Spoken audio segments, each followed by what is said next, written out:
Encounter is brought to you by the Brim County Council of Churches, where we connect compassion with needs as we inspire growth with dignity. You'll find us in special places throughout the community.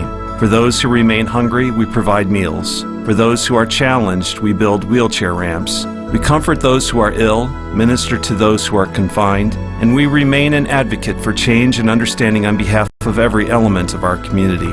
Connect and inspire. Encounter the Brim County Council of Churches. Good morning and welcome to Encounter. I'm your host, Dave Alexander. Today I have Kelly Crane. She is the director of the Clothing Center from Central United Methodist Church. Welcome. I'm glad you could come. Thank you for inviting me. Maybe first you could tell us a little bit about yourself. I knew you grew up in this area, but you've kind of transferred around to seems like a lot of places. I have. So. I actually grew up in Elmira, but I had a lot of family here in the Binghamton area. My dad was originally from Binghamton, so I do still have some family in this area. But I grew up over in Elmira. I went on to college up in Rochester, and pretty much from there went down and worked on a cruise ship in Florida, and was stationed out of Port Canaveral in that area, and then came back to this area and started working for Gannett over in Elmira.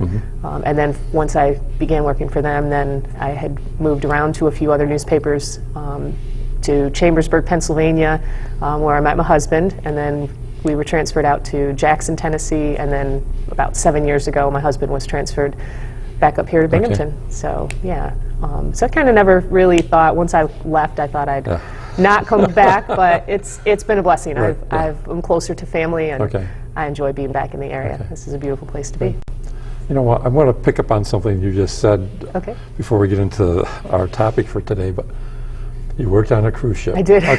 Tell us a little bit about it, because people, I mean, I've been on numerous cruises, and I listen to, you kind of talk to the people that are working, and tell us a little bit about that. Well, it is definitely a lifestyle. You're living and working, in the same place. You don't get to go home at night, so to speak. And so I enjoyed it. I was part of the cruise staff. I started out as a youth counselor and then worked with with what they refer to as the cruise staff. So called bingo, taught line dancing.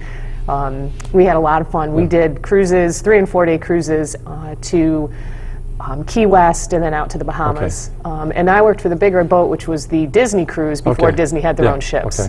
They were affiliated with them. So and I was out there for almost 4 years, which actually in cruise line standards was quite a while. Most people lasted about a year or two, because it really is a lifestyle. I mean, you're working 6 or 8 months on with a couple weeks off, and but I enjoyed it. I got to see a lot of places I probably wouldn't have otherwise seen, and meet some really interesting people. So. And lots of good food. And lots of good food.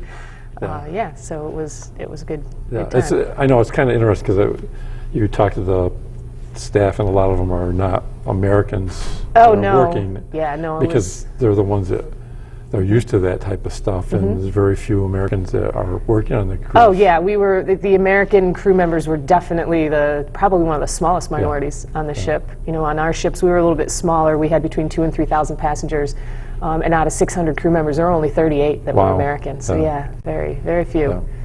Well, I think it sounds like, I mean, watching the people at work and stuff. I mean, I know, very time consuming, and you're there on the boat and everything, but it was the idea of meeting so many different people all the time. That has to be an exciting type of thing. And it was. And the activities we had, sometimes it kind of seemed like a Groundhog Day atmosphere, because you're doing the same thing every 3 and 4 days, but the passengers were constantly changing, and just the atmosphere of the ship, and and anytime you're with people on vacation having fun, it definitely was a fun time. That's great. So I enjoyed it. See, now I've learned something good about yourself. Let's get back to the topic. Central United Methodist Church, which is located on Nanticoke Avenue, and for people who probably have gone by it but don't know it's the church, it's right across the street from the cider mill. Clothing Center, and you're the director? I am. So why does Central, I mean, a lot of churches, some churches have them, but a lot of churches don't have clothing centers. Exactly why did Central decide to do this? And well, I think that the Clothing Center has been around affiliated with the Central since 1967, which is before I was born, actually. So, I think that there was probably folks that realized there is a need for something like this, and I know it started in the basement of somebody's home across the street from Central, and then eventually they found space inside the church, and actually a small space to begin with, and it has since grown. Right. We have a pretty big area downstairs that we use for our clothing center now, but the need has always been there, and I think that they recognize that, and anytime that people are recognizing the need and seeing that there's people that can benefit from it, I think that's why they decided to start collecting clothing and giving it to people that can use it. Now, I know on Thursday nights you have a community dinner where people come in and we do. Can eat for free. So, Yep. And I was down there the one Thursday night and actually saw all these people came in before they ate to the clothing center. Now, you have no restrictions as far as they don't have to qualify to get the clothing, or no, we don't. We don't have any kind of attendance or a limit or anything to the number of times people can come, the number of items they can take when they come. If we're short on things, then maybe once in a while we'll just ask them, if we don't have a lot of a certain item, to just take what they can use. But for the most part, people that are coming in are taking what they can use, and we do have people that come in and are taking things for neighbors or family members that maybe can't make it into our center when we're open. But it's interesting that you brought up the Thursday night, because that's the night that you actually did come in and were able to see our clothing center when it was open, and that is something that I'm really excited about. We've recently opened the clothing center during our free meal. We've been serving a free meal, for I think over 20 years now at Central on Thursday evenings, and it just seemed fitting to have the evening hours that were available. In the past they were only open in the morning. Tuesday and Wednesdays we have morning hours, and that works well. But there's, I think, a lot of people that perhaps are working but still need help, in some areas. So we were looking at ways to expand, to weekend or evening hours, and it just kind of seemed a natural fit to be there, during our free meal, and it has become our busiest night in the clothing center.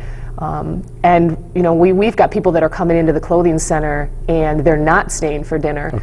They're strictly coming because those evening hours are convenient for them, and they're able to come down at that time. So now, as far as the age, what do you see as far as the type of people that are coming in? A lot of young people, or are you seeing a mixture? A lot of families. We're always in constant need of children's clothing. That seems to be what we can't keep enough of. But yeah, we have families. We have folks that are maybe not even haven't had their baby yet and are looking for infant and newborn items, and right on up to seasoned citizens, I like to call them. So yeah, we really are serving men, women, children of all ages. And although we're called the clothing center, we do also have other items as well. We don't really have the facility to handle large furniture, things like that. But household items, things, baby strollers, things like that, we do. We also get donated, and we can move those along to folks that need them as well. So because I noticed when I was there was a lot of young children, and it seemed like young adults that were there, and I know just like people that come to our community dinner, which we do on Monday, I see the families, some of the families that come with young children, the parents are so young. They are. And it's like you really feel for them, and you realize that, first getting the meal is very important because they don't have the money. But then to be able to get some clothes too, that's got to be a big plus, because it's very difficult at that age, and if you're not working, and the way our system is and stuff, there's not a lot of places to go to get that type of assistance. So. No, there isn't, and I think and especially when we were speaking here before we got started about the weather this year has just been so cold, and there were a lot of children and adults included that are not wearing winter hats and gloves and hats in coats and hats and gloves in this weather, and. So being able to, have a coat drive or even a blanket drive, we've kind of created a system as well where if somebody comes in and they're looking for a specific item, you know, and whether that be baby clothes or a stroller or a winter coat or, you know, we've got a form that they can fill out. Okay. And then that if we don't have what they're looking for, and we usually try to, you know, to have some interaction as people come in and ask them if, you know, they're looking for anything specific. Okay. And if they can't find what they're looking for, then they can fill that sheet out. And then, you know, we've got a board in the back that we kind of keep an eye on, and as donations are coming in, we can set things aside for people that are looking for. So, but we've been able to connect people with a lot of the items that they're looking for. So no, I've noticed because I'm down, it seems like there quite often to pick up their van, and I see the bags by the ramp of clothes that people come in. So you've got a lot of people bring used clothing to this. Be sorted. So are you the one that sorts? Or I am. People? I have a wonderful crew of volunteers. It's all volunteer that help sort as well. The clothing, you pretty much can at any given time go to any door around the church. Right. We try to encourage people to drop the donations at the back door. There's a ramp in our back parking lot and a sign back there for the clothing drop off. So if we're not open, you're still able to drop clothes. There's a covered porch back there. And then we have a room right inside that door when we are open. You know, right inside that door, there's a room where the donations can go. And then we sort through. But I've got 12 to 13 volunteers that's great. that come in and help sort and stack and label and organize. And we've done some really good things with trying to get our storage areas organized, some more shelving out in the area that people can come in and look for items. And you know, I think that by keeping things organized and and having a place for them, it's been able to allow us to connect people with what they're looking for a little bit easier than having to stack through piles and piles of clothing. So I think that and the volunteers, like I said, I would not do any of this without them. Now let me ask this, and maybe I shouldn't ask it, but I'm assuming you probably run the gamut of really nice clothes and clothes we do. that Absolutely. are not even and worth not putting so on nice. themselves. Exactly. I see it at our church. People tend to, that's a dumping ground for what they don't want, and it's stripped or whatever, and that's unfortunate, but and that's where the volunteers come in and why we do a lot of the sorting. We don't just open bags and put stuff out. Everything that we put out is either folded or goes on hangers. We like to have a nice and neat. So you encourage people, if they're bringing it, to wash it? Absolutely. It's definitely much easier for us to have them, laundered and ready to wear. You don't do any of that? No. No. We do go through a lot of all of the clothing we go through, and if there's anything that's stained or ripped or, and I will take that back. I have on occasion, I have taken things home and as I said, kids' clothes are such a high demand for us.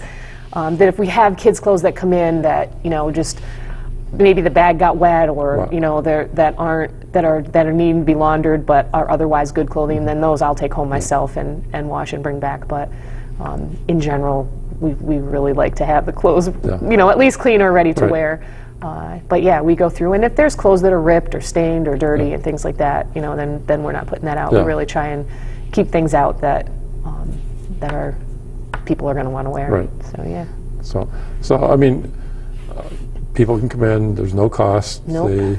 They don't have to sign anything. No. It's kind of, and I know the night I was there, it's really you let them walk through and pick out what they want and stuff. Yeah. Most of the folks, if I don't recognize them as they come in, I'll ask them if they've been here before, or sometimes they'll come in and say it's my first time here, so they don't know how it works.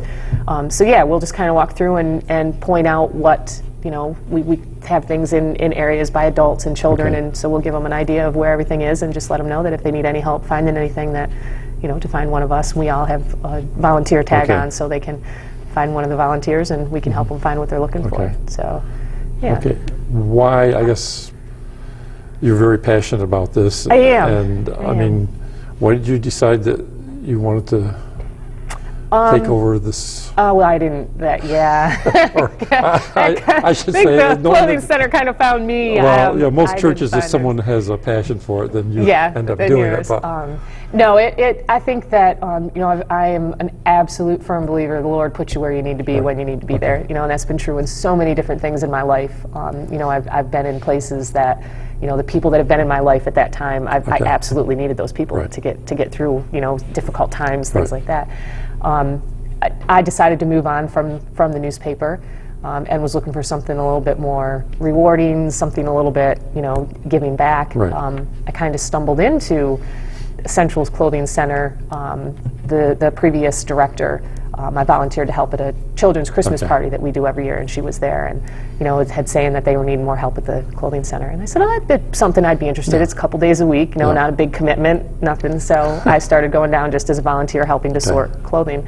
And then very shortly after that, she decided to move on, and so our pastor approached me and asked if I would be willing to take over her responsibilities. So it was extremely, what's the word I'm looking for? It was extremely humbling for me to have our pastor approach me after not being a member of Central for very long at all, and for him to have the confidence of after not knowing me for a very long time, to have the confidence in allowing me that opportunity. And the church at Central has been absolutely fantastic in their support. And anything that I've needed or any help with anything, the entire staff of Central and the members of Central have just been fantastic in helping me to succeed in growing that mission. That is not something that it would not be anywhere where it is without the help of every person at Central. Well, I think some of it too. I mean, Central's a very close-knit church. Absolutely. And people rally around a cause and really support it. And I mean, I see it. And I've watched, they've been doing the plays, and you watch the group of people that are involved in that and the enthusiasm, and they're a very close-knit group. I mean, that's the whole thing about churches now, the small groups. And that's how a church is going to grow, by having the small groups. So the clothing center, people volunteer as a small group. So everything, all these different things that a church does, you're benefiting the members of the church, but you're also out there serving the community. And that's a big thing, because I mean, I look at in the Enville area that we have one clothing center that has very restricted hours, and I stopped at that one day, and compared to what the operation you have, I mean, they need to come and take a lesson. I mean, I really think the way you have everything, you walk in, it's arranged, very easy to find stuff, and you were so helpful to the people that were coming in. I mean, that makes a big difference. I mean, you need someone that's going to be welcoming, because a lot of times people come in, and I don't know how to say it the right way, but you judge a person sometimes by their appearance, and you're saying, why am I doing this for them? And yet these are the people we need to serve and help. And a lot of times these people, they're not really comfortable to begin with coming there, so I kind of noticed how you made it very warm and inviting for them when they came in, because of the way you greeted them and everything. So that just shows what a church can do to reach out to people. And I know, because I kind of was looking at some of the people, because I recognize them, and I know they're not people that live in Endicott, they're from other areas, so it's nice that it's not just restricted to someone who lives in Endicott. It's, if you have a need, it's there, and you come and help do stuff. And it's like and I think just doing it on that Thursday night too, with the meal, what a way to tie everything together, because now all these people that are coming, they feel like, they can kind of go the other route and pick up something to take home that maybe they need for clothing. So well, and we've had some folks that, as I said, on one side, we have people that are coming just to the clothing center and not staying for the meal because they've heard about the hours. But we've also had people that have come into the clothing center, and we ask them if they're staying for the meal. We were starting to run into some problems on Thursdays with the amount of bags and stuff kind of getting piled up. So we hold them back there with their name on them, and so we're asking people if they're staying for dinner. And we've had people that didn't know that we were serving a free meal. So it's worked both ways. We have had folks that have stayed for a meal and have just been so grateful. And I think that that's one of the special things about Central is, that the folks that are there that are out and they're serving the community, whether it be in the clothing center or, they're serving meals at the Shepherd's Supper, they really, really enjoy serving. And, I think that we do open our doors, and our hearts to anybody. And we really try not to judge anyone. We really try to be as welcoming as we can. And I think that, that we've gotten compliments from folks that have come to the clothing center on how, we don't try to judge them. And, anybody there is welcome, and we're not going to make you, feel at all uncomfortable about having to come in and ask for help. So now I'll pick up on one of the things you said. They can fill if there's an item that you don't have and they have a need, they can fill out a form, and you can put that out to members of the congregation, I suppose, because I know I see people that walk in, especially young parents needing a lot of baby type stuff or whatever, and it's amazing, there's no resources. You can go to the Salvation Army, but yet you don't get it for free. You have to pay for it, and people don't realize that. I guess I'd encourage people that before not knocking the Salvation Army, because please don't be offended. But no, they're a wonderful organization too. Dropping clothes off to Central, people are getting the clothing for free, and that's where there's a big need, because a lot of people can't even afford $1 or $2 if they're paying, especially now with paying for a heat bill or whatever, and if they're, say, on unemployment, and all the stuff is changing, and maybe people aren't getting the money anymore, so it is very difficult. So it's a great thing. Now, as far as people throughout Broome County, if they want to, like you said, they can come to the church parking lot by the ramp and put stuff, so anybody can do that. It's not just Central people that are no, absolutely. Anybody that has donations that they want to drop off. We do have tax forms available as well, so if you do want a receipt for the items that you're dropping off, we can give you one. But the items can be dropped off at the back of our church. There's a sign back there for Clothing Center, or anytime the Clothing Center's open, you can drop donations off there. Yeah, I mean, I've been asked before how much how much of the donations are coming from Central and how much from the community, and that's just, I wouldn't even begin to know how to track that, just because the donations, I come in at any given time, we've got bags, so I don't know where they're coming from. I know that, I have to believe that the majority of the people at Central, if they've got items of clothing that they need to, that they're ready to move on, then I believe they're bringing them. So I believe our church, supports it. It is a very, very big supporter of it, but the amount of clothing that we're getting is not strictly just from members of our church. Now, if there are people in the community that would like to come and volunteer, they can just call the church and they can call the church. Message for you and ask for Kelly Crane, and we can always use more help. So that's I mean, it's something.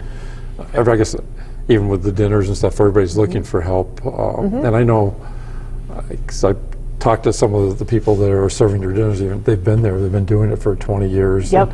They need a break, maybe every once in a while. So it's nice to know that there are other people that are willing to come down. And I would encourage anybody, if you want to volunteer to help on a project like this, to call the church and say, hey, I've got some free time. What can I do to do this? Because it's... and you won't be an outsider. As I mentioned, I have 12 volunteers, between 12 and 14 that come in at various times and help. And only 3 of us are actually members of Central. Really? So That's amazing, we have a lot of folks that do, volunteer, that aren't necessarily members of the church. We've got a great support from Parkside Baptist Church. Actually has three members from there that come in and volunteer. So you don't have to be a member of our church. You don't even have to be Methodist. Anybody is welcome if you want to come in and spend some time and help us out and it's a great cause, and it's very rewarding. So we're welcome for anybody. It's and like we kind of said, it's a great mission project for the church because of what you're doing. But I think getting the word out that this is available, and I know I haven't seen. I thought at one point in time there was a list of the churches that had clothing centers, and I haven't really seen that lately. There is, and I think that it needs to be updated. Some just because we've changed our, we've added our Thursday nights. We've also added once a month we're open Sunday morning.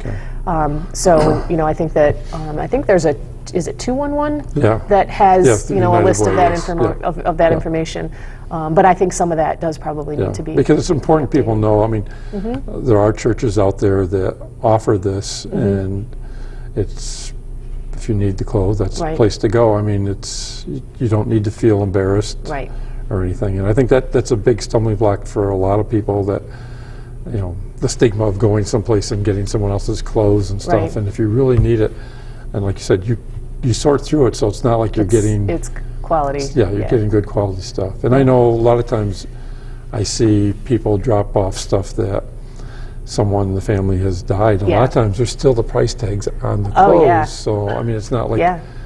it's, a lot of stuff maybe hasn't been worn, or it's been gently worn, that type of thing. So it really helps. Yeah, So, a lot of cleaning out estates and things. Yeah. We definitely have seen the benefits of you know, bags and bags of clothing. Right. So it's most likely is from some sort of clean out. now, I'm assuming you probably need a lot of shoes, sneakers, that type of thing? Yep, men's shoes, always, I said, we're always in high demand for kids' clothes. We just never seem to have enough of those. Okay. And men's clothing as well. Men aren't as picky as women, I guess, when it comes to fashion. They don't change their fashion every couple months like we do.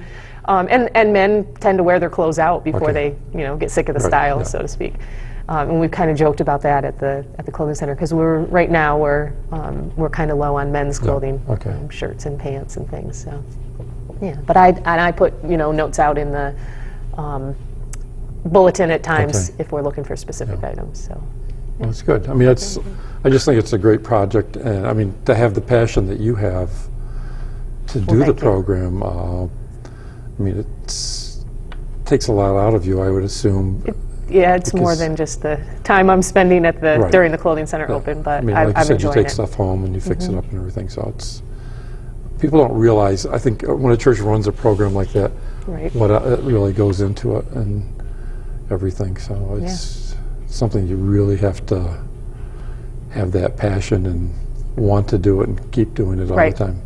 Right. So, and like I said, you come from a church that is so active in the community and doing everything, and that's great. I mean, it's nice to see churches like that growing Yeah. because of what they're doing. Yeah, And, you know, we don't have to be the, quote, mega church. that's right. That's We right. still do the same things and benefit people without having to have a huge building. That's so. right. And I still think that even the mega churches are operating as small little churches within that larger umbrella. So, Yeah. so I think, you know, it's very good information for the people in our area to know about, and I think, you know, wish you the best of luck in what you do. thank and you. You do a great job. Thank you And very I've heard much. a lot of compliments on what you do from some of the neighbors that I know to go to Central there. They all really appreciate your time and effort, because it's a big part of your life right now. So Yes, it is. But like I said, it's, you know, with the help of a great team of volunteers that we're as successful as we are.